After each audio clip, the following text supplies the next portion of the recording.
আসসালামু আলাইকুম। সবাই কেমন আছেন বন্ধুরা? আশা করি সবাই ভালো আছেন, সুস্থ আছেন। আমিও আপনাদের দোয়ায় ভালো আছি, সুস্থ আছি। ভাই, একটা মানুষ কি হলে সুখে থাকতে পারে? একটা মানুষ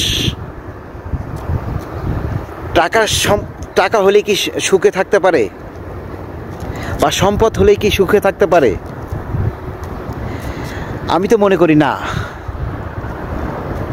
ধরুন ভাই, আমার বয়স 45-এর মতন আছে। ভাই, এই 45 বছর কিন্তু কিভাবে শেষ হয়ে গেছে আমি কিন্তু বলতে পারি না। আমার মতন এরকম যারা আছেন অনেকেই কিন্তু ভাবতে পারেন না যে আমার 40-45 বছর পার হয়ে গেছে, তাই না ভাই? ভাই, সুখ যদি আশা করেন বা সুখে যদি থাকতে চান, তাহলে কি কি প্রয়োজন পড়ে? ভাই, অনেকেই আছে লক্ষ লক্ষ কোটি কোটি টাকার পিছনে, কিন্তু সম্পদের পিছনে কিন্তু দৌড়াইতেছে। তারা কিভাবে লক্ষ লক্ষ টাকা এবং সয় সম্পত্তি বা বাড়ি গাড়ি কিভাবে করবে? ভাই, আমি মনে করি এত কিছু করার দরকার নাই।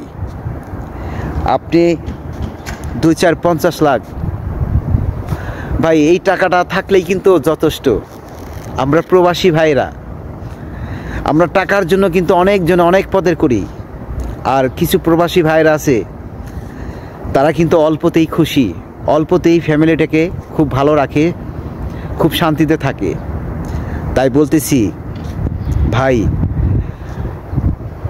2-4-5-10 কোটি টাকা দিয়ে আপনার সুখ আসবে না, আপনার বাড়ি গাড়ি দিয়ে সুখ আসবে না। আপনি কি একবার ভাবছেন আপনার যে 40-45 বছর বয়সটা পার হয়ে গেল, আর বাকি কয়দিন বাঁচবেন? খুব জোর হলে আর 40 বছর বা 30 বছর। ভাই, এর থেকে কিন্তু এখনকার যৌবনায় কেউ কিন্তু 70-80 বছর বাঁচে না ভাই। আমরা অনেক মানুষ দেখতেছি ভাই, স্ট্রোক করে হার্ট ব্লক হয়ে মারা যাচ্ছে। তাই বলতেছি ভাই, আপনি অল্পতে খুশি হন, অল্পতে সন্তুষ্ট থাকুন, অল্পতে আপনার ফ্যামিলিটাকে সুখে শান্তিতে ভরে রাখুন। কি করবেন এত টাকা পয়সা দিয়ে? ভাই, সম্পদ দিয়ে কী করবেন? বাড়ি গাড়ি কি করবেন? ভাই, আপনার স্ত্রী সন্তান নিয়ে যদি আপনি সুখে থাকতে পারেন, আপনার মা বাবা নিয়ে যদি আপনি সুখে থাকতে পারেন, এর থেকে বড় সম্পদ আর কি হতে পারে? তাই বলতেছি আমার প্রবাসী ভাইরা, আপনারা এত টাকার পিছে দৌড়েন না। বা দেশে আমার কিছু ভাই ব্রাদার বন্ধু বান্ধব আছে, ভাই, আপনারাও এত টাকার পিছে দৌড়েন না।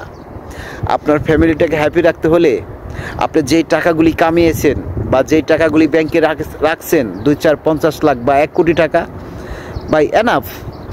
এই টাকা দিয়ে আপনার এনাফ। চলে যান আপনার সংসারের কাছে।